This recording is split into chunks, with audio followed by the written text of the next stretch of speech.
उन्हाच्या झळा आता चांगल्याच बसायला लागलेल्या आहेत। वाढलेल्या या तापमानामुळे घामानं अगदी शरीराची आंघोळ होते। 40 पेक्षा जास्त तापमान आहे। खरं तर विदर्भाला काही नवीन नाहीये, पण जसं ऋतूप्रमाणे प्राणी पक्षी सुद्धा विस्थापित व्हायला लागतात। उन्हाची काहिली सोसणाऱ्या पक्ष्यांना जगवण्याचा विडा त्यातच अमरावती मधल्या एका दाम्पत्यानं उचललाय। विदर्भात सूर्य आग ओकतोय। अमरावती मधलं तापमान तर तब्बल 40 डिग्री सेल्सियस पेक्षा जास्त आहे।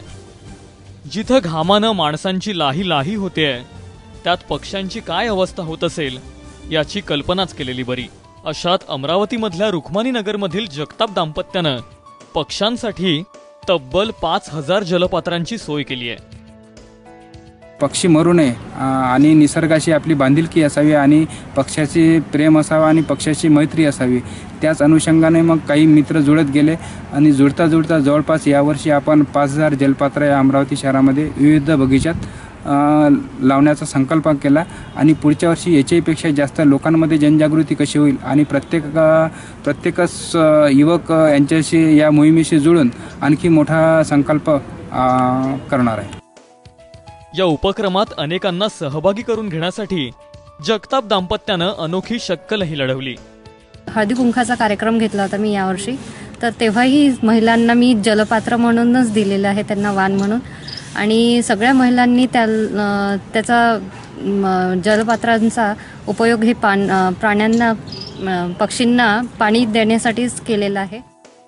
जलपात्र लावण्याचा उपक्रम आता फक्त मनीष आणि प्रियंकापुरता मर्यादित राहिलेला नाहीये। अमरावतीत 50 जणांची टीम पक्ष्यांना पाणी देण्याचं मोलाचं काम करते। जसं आम्ही उन्हाळ्यात थकल्या गेल्यानंतर जसं थंड पाणी आम्हाला मिळालं की आमचं जसं मन तृप्त होतं, तसंच पक्ष्यांना थंड पाणी मिळाल्यावर पक्ष्यांचं मन हे तृप्त झालं पाहिजे, त्यासाठी हे केलेलं आहे। तर प्रत्येकाने सुद्धा आपल्या घरात ही व्यवस्था केली तर निश्चितच जे प्राण्यांचं कमी झालं आहे, पक्ष्यांचं पाणी प्रमाण जे कमी झालं आहे तर ते वाढू शकेल। गेली 4 वर्ष दररोज 25-30 जलपात्र उभारण्याचं काम जगताप दाम्पत्य सातत्यानं करतंय। कदाचित दररोज पक्ष्यांसाठी इतका वेळ काढणं शक्य नसेलही, पण तरी घरातल्या खिडकीत पाणी भरलेलं एक भांड पक्ष्यांसाठी नक्की ठेवा। शशांक चौरे, ABP माझा, अमरावती।